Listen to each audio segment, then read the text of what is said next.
Hello again. We are talking about UX, continued talking about UX, and as I'm using UX now, user experience, user interface. Here's an example of user interface: drugs, chemicals in composition. They can do a lot when combined with other chemicals such as the carbon units. Why and how and where do we attach a value to it? Market values, useful values. We talked about Johannes Salk before, inventing the polio vaccine, doing something great out of that and not accepting any money from it. So UX, UI, inventions, interface. This, as McLuhan said, the light bulb extended the daylight, essentially, and gave us a whole new attitude using the new media on this. So we're going to proceed with this, talking about UX. Hold on. Let's float on top. There we go. Moving on. Discover, design, interface, transform. Yeah, all those big platitude words. More graphs on how to and why to. This is a complex, beautiful chart on what adults with supposedly dyslexia choose for disciplines, and it's, I guess, well researched, but even more that it's kind of a beautiful chart. Are we machines who are supposed to be straitjacketed into these unnatural things such as literacy and living in big cities where the ape and the ant-heap? Can we change? Is this a subject of genetic engineering to model the human destiny toward this? I'm a designer, so I love these, looking at innovative design, this inclusion of this performance space with fabric, projectable fabric, ways the body can go through it, and so forth. Again, back to the kiosk, the public kiosk, the box, back to the interface of the camera.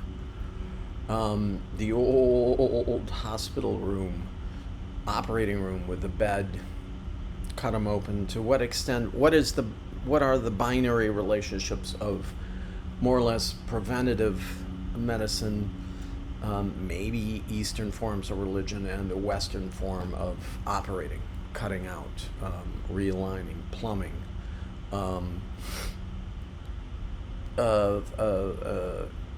intrusive, prohibitive sort of ways of jumping in and talking about curing someone from cancer and so forth.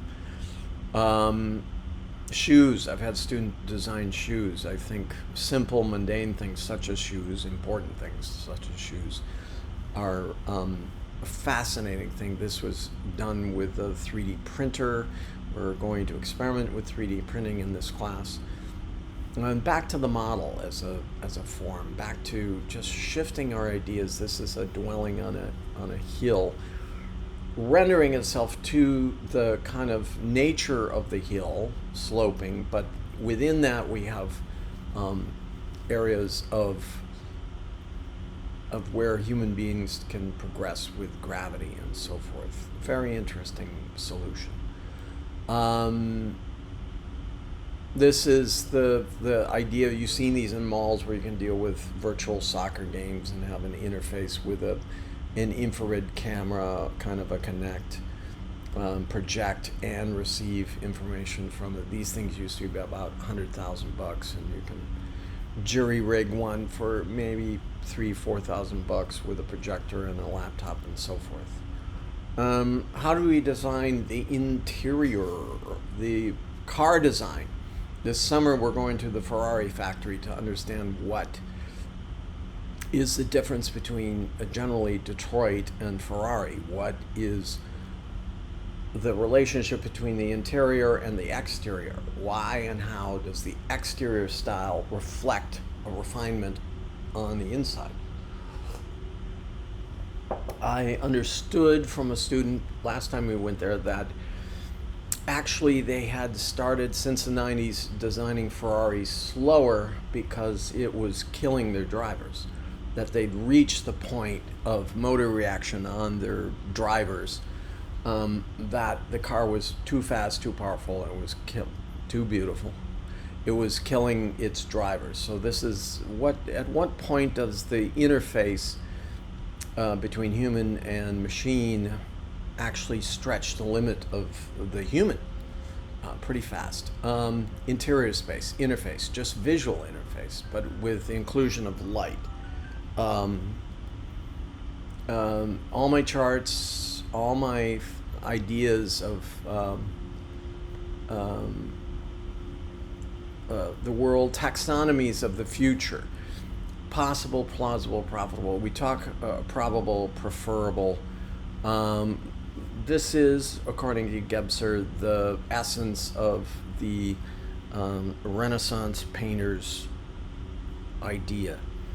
And we live now in the perspectival world. I covered 3 or 4 videos back.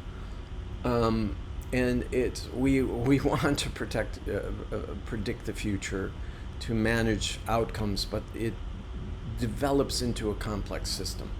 So can we do the amount of number crunching to guess it? Should we? It's a moral question too. So what is the morality, subject of a lot of literature? What's the morality of predicting in a materialist, positivist way that science and technology at one time will solve all the world's questions? There are mindsets like that in a complex system. Use of light in a space, the use of things on an airplane, where these, how do you accommodate the machine that's accommodating the human? More isometric brands, as you can see, Innocence, Coca-Cola, Dove, Sage, Google, Sirius, BBC, Explorer, Red Bull, couple bulls, butting heads, Outlaw, Harley, Virgin, Magician, Axe, isn't that the thing you spray under your arm? Absolute, gets you drunk. Apple, wow, transforms you. Hero, Snickers, Lover, Bailey's, Chanel, Gesture, M&M's, Old Spice, Everyman, IKEA, Visa, Kit Kat, kind of the brand X. Muji is another one of these. Creator, Lego, Adobe, Ruler, Mercedes, Microsoft, Caregiver, UNICEF, Heinz. I don't get it. I don't know. These things are cute, fascinating. We will get into spatial I/O for a final project, possible collaborative space, social VR, my research direction, so I'm going to make you people think about it. I have for 2 or 3 years since COVID, and to great extent, great success. More graphs, more, this is interesting that UI and UX exist in the digital. UX crosses over like your tennis shoes or the things on your, I've got the Samsung exercise watch, which I know it surveys me, I know it's fooling around with me, but I've used it for weight control, exercise control, I hope cardiovascular, sleep, stuff like that. I take it with a grain of salt. CX design, service design in the analog. This is a lot like the interface of cities, the interface of architecture. Brand essence, core value, vision. This is, again, big, touchy, feely words. Instagram, how you position your squares. I told you I got hacked recently, and Instagram gutted my sites by a Russian or Cyrillic speaking bot. And I've yet to recover it. I'm missing some, but not missing a lot. This is great interface of kind of this whole idea of a transparent conference room, so you can't talk about other people behind their back, but it's made beautiful. How do we design for human scale? How do we design for embodiment? How will we design for theater of the future when we want other entities in our theater, like reinvesting Tupac on stage, human scale, in a form, in a poor man's hologram, which is called Pepper's Ghost, which is just a 45-degree mirror with projections on it. From certain angles, not quite 120, gives you the idea of that there's a three-dimensional thing out there. And then we talked about should we have these Robocops run around out there? What we saw Robocops overseas are soon to pay a home visit. Why, how, connected with profiling from AI. What does this create? Coming up soon. Krebs cycles, new inventions. This is I don't even know what that is. The difference between UX designer, even gives their salaries down there. 95 as opposed to 85. Needs, requirements, the UI designer, user interface. Are they doing something a little sexist here, saying the girls are more included to the emotions here? I don't know, you could say. And the hipster dude over there is trying to graphic design, brand designer, web designer. But we're in this class, we're supposedly public performance theater, debate forum, beautiful space designers. What does this have to do with it? Probably everything. Because what I wanted to have you guys think about is the way we get on and off of the e-highway. Do you have the skills? Do you are you comfortable enough with the skills? That's why the way I'm having you fill up your files seems like grocery shopping. Did I get that? Did I get that? Hopefully, maybe somewhere it'll all glue together and you'll choose this, that, and the other. I want a sincerity approach to it, and a tenacity is what I'm talking about. Back to our isometric designs. I find these spaces extremely beautiful. Urbaneering. I don't know what that is. Environment and habitat and economy. And this is kind of say why and how you interface with a public space. Again, the sci-fi, soldier. What's out there? Sending little drones up to find you. It's in this era of asymmetrical war and basically post-Keynesian economies. I'm going to talk about in economics that all these things sort of reside still. Mercantilism, post-Keynesian, neoliberal economics, neoliberal capitalist society has a bunch of contradictions in them. Is it liberal? Is it conservative? Does it want to format it? Does it not? We're using this model in this class talking about these things between Orwell and Huxley.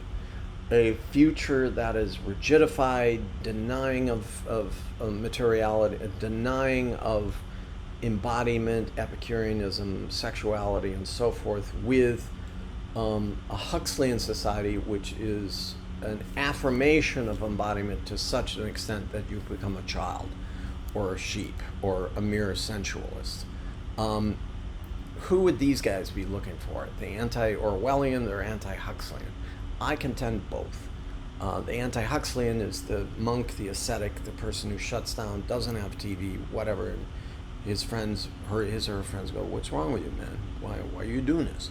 And so forth. There it is. how we forecast, Gebser's perspectival person. Scenarios, we make plans, we make expectations, we make it for ourselves, we make it for larger scale, our urban setting, our friends, our family, but criticism of the social dilemma is that the AI is also making them on our shift, in formatting you to fit inside the oligarch's pocket. Elon Musk is famously, at least we forget, the inventor of PayPal. I use it almost every other day. And a percentage of that goes to Elon Musk's pocket, which back the turn of this past century, people couldn't see how. I mean, some of the top companies, Google barely alive, I think. Amazon was starting to come to fruition. Elon Musk, nowhere. PayPal came out of Apple. Steve Jobs has been around since the mid 80s. Zuckerberg and Facebook, nowhere to be seen except as an undergraduate at Harvard. A lot of these things happen within a generation, as that movie said. So you and I are in the same playing field in some senses. I have experience, you have youth. Are we naturally pitted against each other in terms of winners, losers, zero-sum equation? I think yes. I think one of the objectives is fear sells, fear divides, fear of everything, public space, which then is approached and capitalized and never collectivized, but essentially taken, that your tabula rasa consciousness is also taken from. This ability to turn your consciousness into an open field of play, of creativity, is approached by things online as something that can be colonized. We talk fast and loose about the evils of European colonization for 500 years. That blip was only 500 years compared to China and India. It's just a blip. And arguably now the West is kind of losing it. There were fantastically criminal excesses, not just in America, not after World War II in America, but England, France, Spain, in the process of colonization, killed millions of people with disease, overwork, or just pure violence. Was that a future we could see? We look back to our people who could read the future, like McLuhan, like Gebser, and we tend to, I don't know about Nostradamus, but we tend to wonder what was their secret? What were they looking at to find that? Again, this is an artist who uses the scrim as an interface, more scrim as interface, interplay, play. This would make an excellent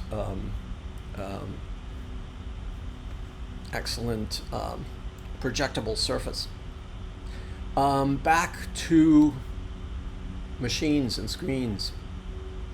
I abhor flat. I've said that many times in these videos. Still do. The watch as interface. I'm kind of a watch maniac.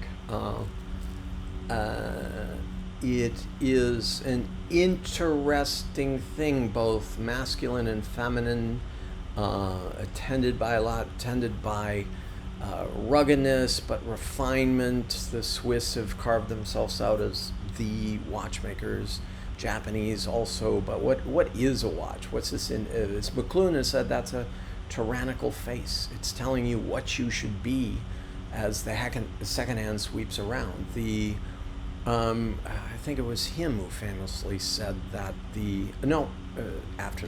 that the cell phone in your pocket chiming away is the European Protestant church steeple ringing on the hour for you to analyze how productive you were for that hour, what you should be doing, where you should be going to bed. And McLuhan said the light bulb split that all open, the lowly light bulb, as a medium, became that extension of the day. So it kind of put the old European clock towers, Catholic and Protestant, in kind of a reanalysis of what are we, as interface, as a clock tower, as interface, what were we supposed to do? What are we supposed to do in the future? Do these things make you not live in the present, like a Buddhist monk might be seeking? Are they beautiful? Are they reflecting status? Of course they are. Rolex, fake Rolexes on Canal Street used to be.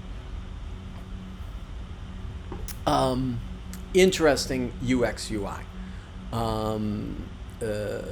Transparency and visibility, back to that same interface, a lot like the big courtyard in the MoMA, and like descriptions of how do we design, what should we design, how this is what I'm trying to approach, what happens when we're surrounded by this, and all of that.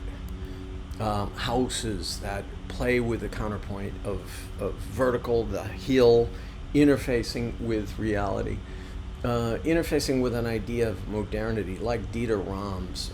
The design should disappear, but this is not disappeared design. This is design made obvious, and the pleasure is found in the obviousness. The shoe, the play space, as similar to that office space. What is the interface? When we encounter UX UI that purposely says use your body, like I contend, like VR with the new pass-through capacity on the Oculus, you can see a black and white reality out there. I'd like to do more with that. I have done more with that. This idea of just entering zones and rabbit holes to which your fake reality happens in the guide space. It predicts the floor, and then once you step outside of that, you see a black and white version of the real, the embodied real. Houses on the edge. I love this counterpoint. Why would humans live there? Why would they want? It's dramatic. It's beautiful. It's a contradiction. And here is the Stanford step through. Great old bean counting university that tries to innovate. I think it's top. It fights to unseat Harvard as the top place. It's a famous place to drop out of, Stanford. It's in Silicon Valley, so it is got a greater interface with all those wackos doing their, as Jaron Lanier says,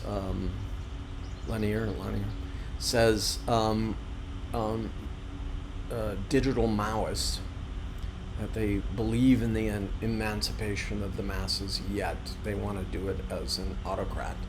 But we have to understand what the data is. We have to empathize after that. We have to, whatever. It's good that we do.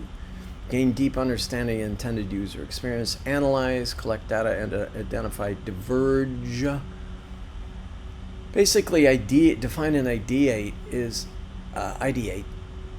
to have a debate. I say theater is this debating space that has the Greek theater within it, like an iceberg under it, floating. Is it a space of propaganda, or is it a space where we can debate? As I said before, is it a space where everyone takes the hallucinogenic ergot before they go see Oedipus Rex? Or were there Greeks in that theater, as we can imagine, saying, no, he's not tragic, he's stupid. He should have seen these. He should have seen the microgesture in the guy he killed, in the woman he's about to marry and have 4 children by. Shakespeare, when we see Measure for Measure, which is about imposed sexual abstinence, we see King Lear that we did, which is about the philosophy of abdication. Do we see these icebergs, these time capsules of how people felt back then? Is this like software? It is like software, I'm contending. And therefore it is a space of debate. It's an open space. We go to prototyping, do the show, do the play, do earlier, do whatever. make a gadget, approaching this design with a capital D, and test it. Go to the bar and talk about Frankenstein. Go to the street. Go to the 3D printing lab and make this. Go to the rehearsal room and make an improv situation out of Lear, out of Hamlet is about reductivist, about legitimacy, legitimate governance, and overcoming illegitimacy, just as Lear is about natural, legitimate, and illegitimate ways and emotions in that. Like Rick, I contended that Shakespeare was a committee fronted by backer Shakespeare, and that we had at least half a dozen very pervasive polymath minds behind each drama. And then we hit the space, sensory wrench, entering into this space and proximity, putting people closer and further apart. That's why I like bars, Lower East Side. They were a place, as Malcolm Gladwell said, of fomenting ideas. He said this in the first book, Tipping Point, that you could start a buzz in the East Village and it somehow spread magically through the whole country. Tiny little public interfaces. And now I contend that these public places, for a number of reasons, COVID, but also the inability for people to interface with each other because of the screen, the UX UI, is a social prophylactic. It doesn't let you commune with the individual. Enhanced sight is allowing for that light bulb there, as McLuhan said. And here we are again, back at the beginning, the hominid fragilely, vulnerably walking across the tall grass savanna, hardwiring certain emotions into our consciousness, using our sight, the sight of monkeys in arbors swinging to branches. Now suddenly it's the sight of the predator looking out. The fragility of why our eyes are not on the side became the apex predator by kind of a mutation that we no longer needed it for branches. Now we need it to, as we said, the futurist, prognosticate. Where are we going in the future? Out in front, the opposable thumbs. What will we take with us? To hunt, to travel, to take with our spouses, lovers, whatever, to make the children. Another last developmental thing they might get over is neantony, this idea that we gestate for a long time in the womb, one of the longest mammals. We come out and gestate even longer, that our offspring are often helpless up until 7, 8, 9 years old, and beyond that, we're increasing neantony. Now you need your graduate degree to be able to deal with the savannah and the brutal savannah jungle of the techno-globalism. What else about that? This idea of pair bonding, the psychosexual connection for 7 years, 8 years. How have we stretched that? Why? How is that changing? How's that changing because of the internet? Notions of love for the spouse you decided to have the baby with, or the fractious thing about zero-sum relationships that break that. Who are the outsiders, as we see in the coercion theory of society? Who are the outsiders who go rogue? Why do we have psychopaths? Arguably 1 in 30. A sociopath, psychopath, I forget the delineation. But what do they include? Why did they happen evolutionarily? Is this a vestigial thing? And why does the mother orangutan hold on to the child for dear life for 2 or 3 years, whereas the human baby, almost from the start, is handed off to others? How did the Neanderthal with supposedly larger cranium size disappear when, and we don't know, we think we interbred, interbred? Why did these 5, 6, 10, 20 different hominids disappear when the one hominid who might or might not have been smarter or might not have been stronger, the Homo erectus, I guess stood at 6 feet and was vastly more athletic, stronger. Our ability to socialize, our ability to bind time and transferring knowledge from one generation to another, that comes all out of this, the visual. Why have we downplayed? Sound is a second. We know it's a second. Touch, taste, smell is kind of an afterthought that kind of went away in the computer era. But how do we get back to that? Continued. See you then.